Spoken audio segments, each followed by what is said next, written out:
Hello and welcome to Let's Review. So, it's once again time for a sequel review, as we return to Space Hulk. For anyone who doesn't remember, Space Hulk is a tactical game set in the Warhammer 40,000 universe that I found to be, at best, average, and which actually managed to end up on my worst of 2014 list. Now, don't get me wrong, it wasn't that bad of a game, it was just the worst of a bunch of average games. I also expressed hope that the follow-up, Space Hulk Ascension, would solve many of the problems of its predecessor. And has it? Well, let's start by looking at the gameplay. As before, Space Hulk Ascension is a turn-based tactical game set aboard the titular Space Hulk.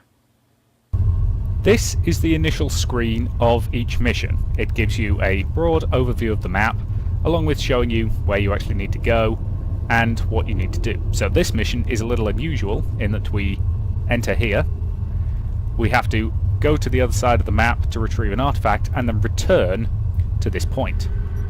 The missions tend to break down into one of several categories, either reach an objective and activate it, reach an exit point and use it, or defeat a certain number of enemies. There are variations on this, such as ones that require you to seal bulkhead doors, but overall they tend to fall into those three categories. Now if I deploy my librarian here as my point man, I have a choice of where I go.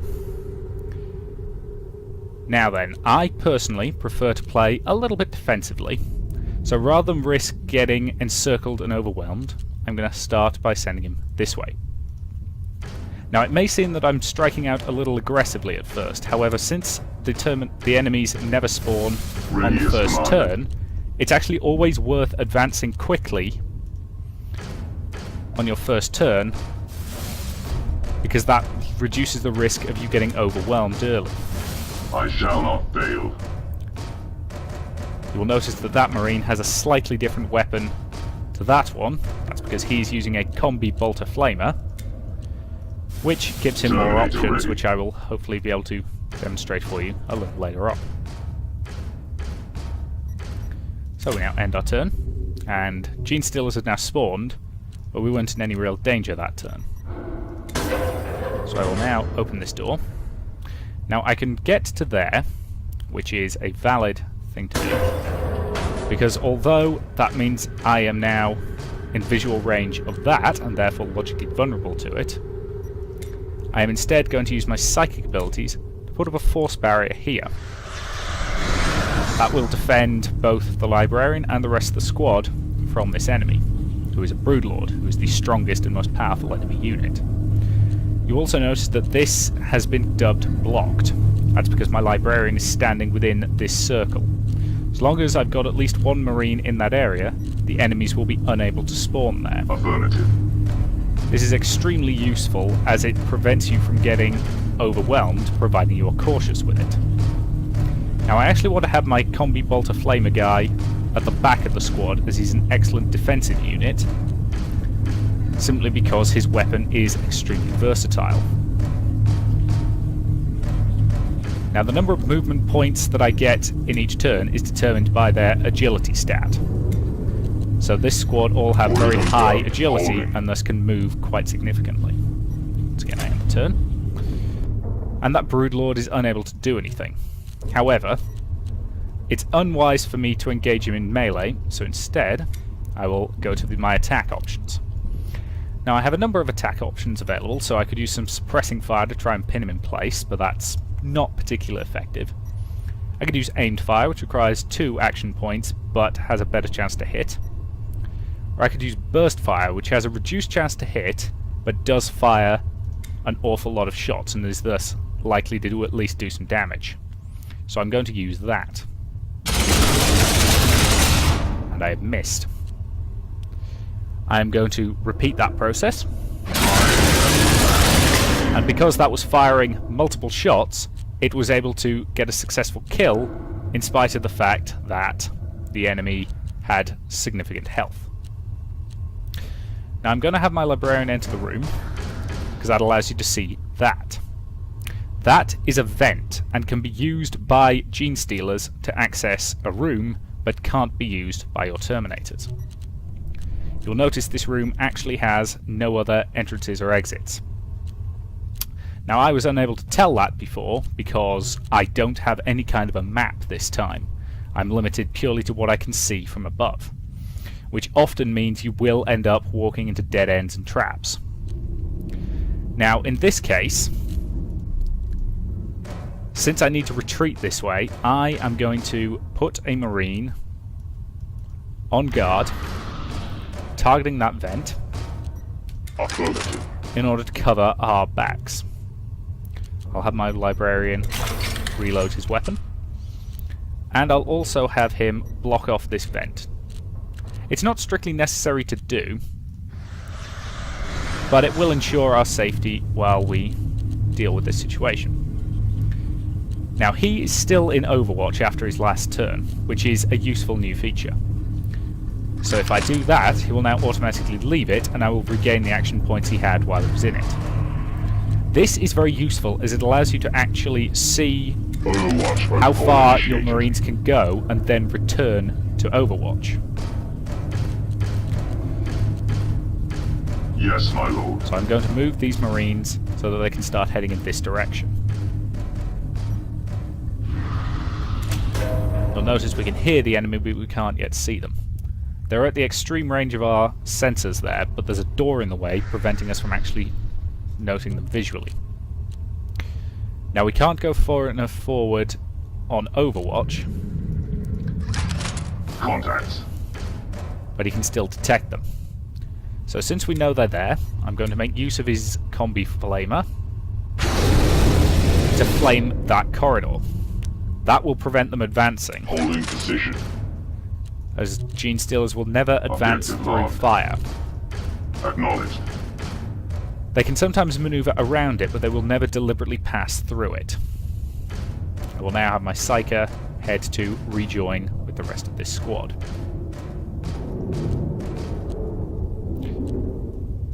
Since I have the extra command to spend, I will have him overwatch over here. Now you'll notice the Gene Stealers are having to destroy that door. Movement, brothers. That is simply because the door was damaged when I set it on fire. And putting him there on Overwatch seems to have paid off. So I will have him reload his bolter, Clear pull to his fire. weapon, and stay on Overwatch. The advantage of not having to push an extra button to put him onto Overwatch again is definitely useful, as there are many times when you will just forget to put someone on Overwatch and they'll end up dying as a result. Now then, here I think my best option is to use some bolter fire on the door in order to break it open. This gives me a visual line of sight into the room and also allows me to use fire. Fire is one of your best weapons against Gene Stealers, as it allows you to target groups at once, and since you will almost always be outnumbered by the enemy, that is exceptionally useful. Taking position. The other effective way to deal with groups of enemies is with psychic abilities. Notice I had him step back Rank secure. and now return to Overwatch. So for example, if I wish to cause a psychic storm, I could on any of those squares and it'll cause an area of effect. I'm not going to use it at the moment, for obvious reasons, it would be a waste, but it is always an option available to you. Stay alert, brothers. As I said, the enemy won't attempt to advance through there.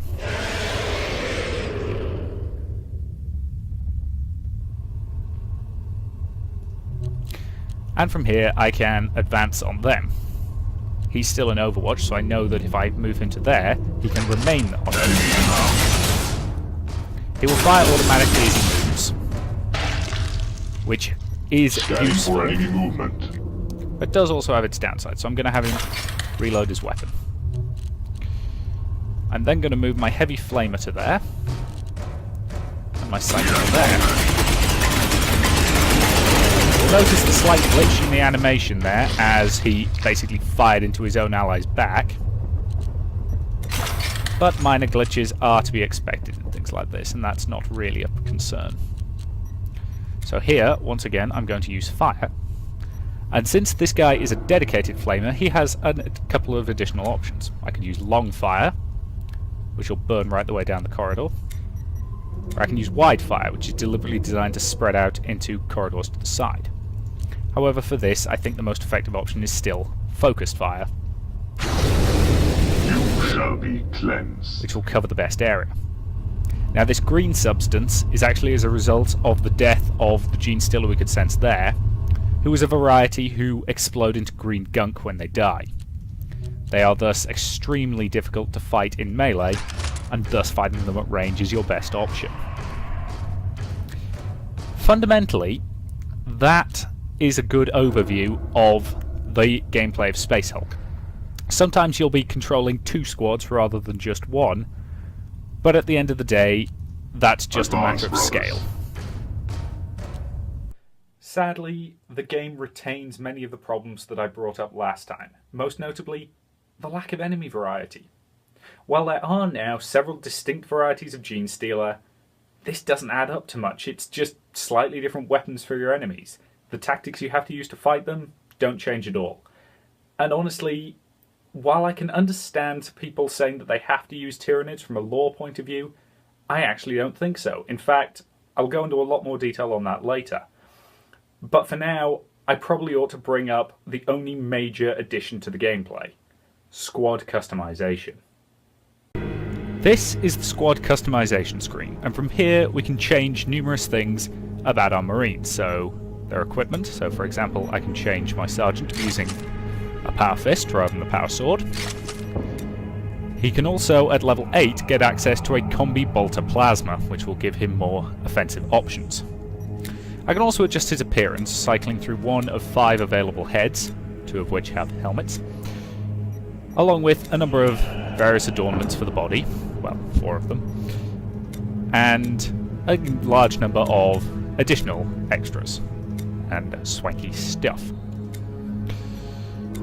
They also have various skills which they unlock at various points. So for example, I currently have my heavy flamer guy rigged to have extra ammo for his heavy flamer, which makes sense. I could also give him things like upgrade to the range of his senses, and the increased ability to destroy doors or increased accuracy. In addition to this, they all have various attributes which you can increase each time they level up.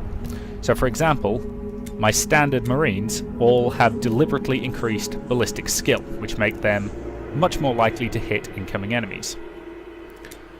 My Librarian, on the other hand, while I did increase his ballistic skill, I also significantly increased his willpower and his weapons skill, making him much more likely to survive an attack at melee, which is the only thing that the enemy will ever use, along with giving him much better control over his psi abilities. It's also worth boosting everybody's agility, as that makes them much more mobile during combat. Now you'll notice that he has a different weapon. He has the Combi Bolter Flamer. That's simply because he is currently my highest ranked guy, and is the only one who currently has access to it. And again, there's no melee variety for these guys. However, the heavy guys do have access to chain fists. I could also equip him with an assault cannon if I chose, however I prefer the heavy flamer personally, because it's better for room clearance. And at high levels, I could grant him some cyclone missiles, so frag missiles, crack missiles, and then frag and crack missiles. However, that requires him to level up a little bit more than he has. If I wanted to, I could swap in some other guys from over here. However, they should all be at roughly the same level, given that whenever one dies, the guy who replaces him is always the same level as the guy who just got killed. This means you shouldn't end up too badly underpowered, hopefully. You'll notice I have a couple of points to spend here. However, the only thing that I can actually upgrade with that is willpower, which I'm not going to bother doing. I'd rather save the points for the next time he levels up. You'll notice that our Psyker, rather than having access to the equipment tab, has access to his Psychic tab, which allows him to change out his Psi abilities. Because he's a reasonably high level Psyker, he has access to all 3 Psi slots, but there are 4 powers to choose from. So I've chosen not to employ the single target Psychic Storm, because I find the area effect one significantly more useful. You'll also notice that I can't change the appearance of my librarian, but if I wanted I could change his name. And that is about all there is to the squad customization. While this is a perfectly valid addition, it honestly has too few options to really make it worthwhile, and frankly, it takes far too long to unlock all of the interesting weapons. In addition to that, while character permadeath is certainly something that's an interesting idea, if the characters themselves have no personalities and are thus totally interchangeable, it's effectively meaningless. I don't care when I lose one of these guys, because I can just order up an identical guy immediately. Unless they have something to give them more life, I don't care if they die. Overall, the gameplay has certainly been improved in a number of ways, but it's still basically just fine. It's nothing spectacular, but it does do what it sets out to do. Normally in this segment, I would talk about the game's story. However, like its predecessor, Space Hulk doesn't really have a story. It's got a little bit of a story setup and a bit of a conclusion, but that's really it. Well, strictly speaking, it actually has 3 in this game, 1 for each campaign. However, it actually feels like they put even less effort into the story than last time. So instead, I'm actually going to throw out my options for a few other stories they could have told that would have actually allowed us to use some of the other enemy factions. You really are rather annoyed by that, aren't you? A little bit, yeah. Right. Let's start with the obvious: chaos. Space Hulks drift in and out of the warp. That's one of the defining characteristics of a Space Hulk. And as such, it would be more than reasonable to assume that they could have been corrupted by chaos. You could have demonic creatures, crewmen who went mad and turned to worship the Chaos Gods, a contingent of Space Marines that had fallen into heresy. And all of this is pretty obvious. But to be honest, I think it's actually a little too obvious. So how about a much more interesting idea? Are you sure you can manage that without straining something? Well, that might explain the headaches I've been getting recently. Unless there's some other explanation, of course. Touché. This one will stretch the title a bit, but it will at least do something interesting. Give me a campaign set on board a Necron tomb ship. Here's the thing. The Necrons travel the galaxy in massive ships, and one of those bearing down on an Imperial world would be a serious cause for concern. If we also allow this world to be the home of one of the Adeptus Astartes legions, then they would have more than adequate reason to defend it with their best. With insufficient naval forces in system to defeat a threat on the scale of a tomb ship, they come up with a desperate plan. A small team of Terminators are teleported on board and are ordered to find a way to destroy the ship. It is a little cliched, is it not? Absolutely, but that doesn't mean you couldn't do a lot with it, especially if we gave all of the Terminators names, appearances, and personalities. Imagine seeing their stress, their fear of failure, the horrors of a librarian surrounded by all these soulless Necrons, just able to just sense the pain and misery that's underneath that armour, and the soul within that's been horribly shredded by its Catan masters. From there, if you chose not to use full voice acting, it would actually allow them to choose the name of the chapter in question, allowing the player to use either one that they've created themselves or a list of possibilities, also allowing for the various colour schemes. Frankly, it would also allow for a great deal of enemy variety, as stronger and stronger Necrons are awakened to try and prevent this desperate team completing their mission, ultimately leading to a showdown with the Necron Lord of the ship. And frankly, as far as ideas go, it's either that or a ship full of possessed hand puppets. Ugh, was it really necessary to bring him into this? Did you honestly think I could prevent it? He's been pestering me all week about appearing. I mean, come on, the first Space Hulk review was his original appearance. Well, I suppose that is true. fine. He can stay. Would you calm down? Look, all of this is entirely moot at the end of the day because Space Hulk's plot is just really disappointing. It's barely there, and there's no characterization of any kind to speak of. Frankly, Space Hulk is just severely lacking in the story department, and frankly, I think we should just move on. The art is a pitch-perfect match for Warhammer 40k, and it shows the kind of love that can only really go into a fan passion project. Ultimately, everything looks exactly the way it should, from the cramped interiors of the starships to the bulky and imposing Terminator armour.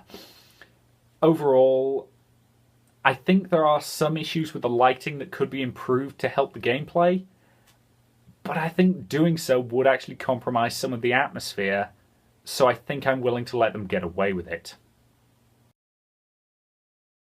The graphics are pretty good for the most part. The texture work is excellent, everything looks really good, and overall, it's pretty great. There are a few minor graphical glitches, most notably bursts of flame spewing from slightly to the left of the flamer that's actually meant to be firing them, and Gene Stealers dying from shots that clearly missed them, but those are pretty minor, and honestly you may not notice those at all.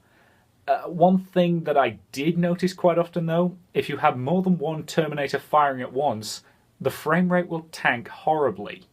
It won't actually affect how well they kill the enemy, but you will notice it get very jittery as the frame rate drops to around 15 to 16. The audio is as good as the last game, but I think that's largely because I don't think they've changed a damn thing about it. Here's the thing, there's no new voiceover clips, which also means that voice narration for the missions is now out.